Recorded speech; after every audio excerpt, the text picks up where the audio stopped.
又要記錄一下。昨天跟一個朋友聊天啊，因為他是我們一起打羽球認識的，然後他住我們家很近，就是在我們旁邊而已，所以很多時候我們去打球，他都會開車載我們一起去打球，然後打完球又載我們回家，所以我們就常常會聊天。咁咧佢就提出一個問題啊，咁啊，因為佢好錫我哋嘅，係啊，真係好愛我哋，咁我哋亦都好中意佢，咁就感覺係好照顧我哋咯。咁因為尤其是啱啱嚟到嘅時候咧，咁即係人生路不熟啦，咁樣啊，咁啊，我哋好幸運嘅，即係識到好多對我哋好好嘅朋友，所以我好感恩能夠喺呢度，即係台灣有我嘅 second life。咁啊，佢就講個問題，佢就話佢問我太太，佢話阿麗，你唔係話之前話考車牌嘅咩？點解一直都未考啊？咁樣咁跟住然之後咧，我就插嘴，因為我坐喺後邊咯。咁我話因為佢空間感唔係咁好嘅，咁就都要慎重考慮，因為空間感唔係咁好咧，咁開車好危險噶嘛。咁跟住然之後就佢話如果你驚，你可以考慮即係即係揸機車啊。然後我說如果開機車危險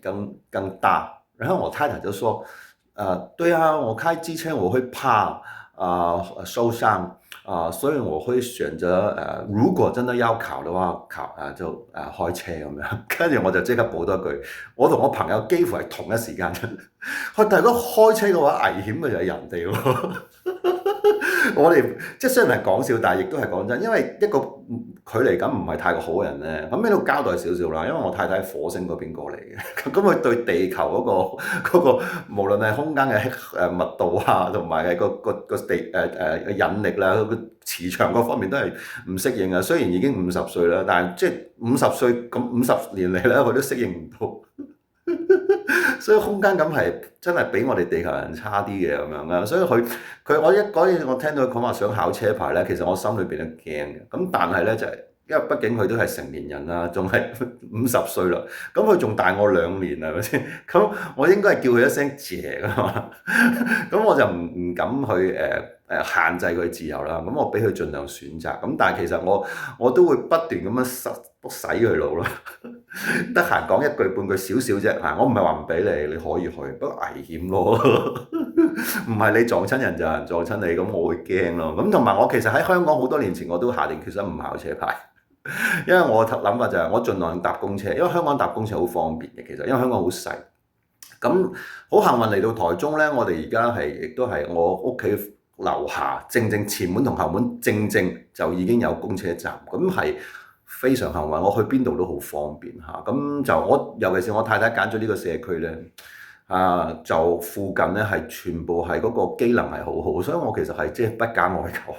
所以我係已經好滿足。咁所以係唔想考車牌，係啊，同埋因為我驚開車，即係始終我要負責嘅嘢多好多嚇。咁如果另外就係如果我真係有需要嘅，好似就以前喺香港咁，我如果有需要係真係好趕時間嘅嚇，我就咪搭Uber 咯，即係搭的士啫嘛，係啊，咁我亦都負擔得起嚇，咁因為點樣都會平過你買架車啊，咁同埋我唔係一個即係要求好高嘅人啊，即係夠食夠住夠着我就已經心滿意足。咁所以個朋友就即係提出個問題咯，哇錄咗幾分鐘都未講到重點就，佢話你冇諗過改善你嘅生活咩？咁我第一個反應就我已經好改善我生活，我生活已經好好。對於我嚟講，我第一個反應就我如果能夠維持呢個狀態永遠咧，即係去到我離開呢個遊戲嘅一刻咧，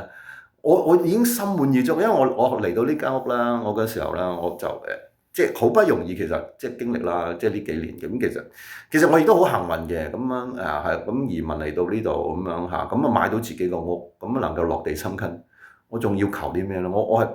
不敢求嘅，所以我而家係經過寺廟啦，我每次都係默念3句嘅啫，係啊，感謝感謝，還是感謝，我就係感謝我仲有咩好求？係啊，即係做好自己，同埋係盡量做好自己咯。咁同埋好幸運咯，即係冇諗過係好似喺台灣咁，之前其實喺台灣要再起步再做我嘅事業。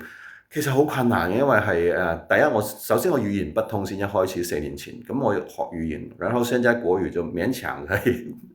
就所以個信心就會大啲。然後就是沒有想過可以有台灣嘅客戶，真的，因為嗰陣時係投資移民咧，其實硬住頭皮嘅，覺得我試一試啦。咁但係其實個心裏邊係好矛盾嘅。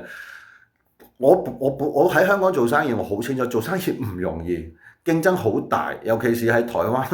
我哋呢一個行業網頁設計，佢係好競爭好大嘅，好叻嘅人咁樣。咁啊好頭先我開呢段片嘅時候，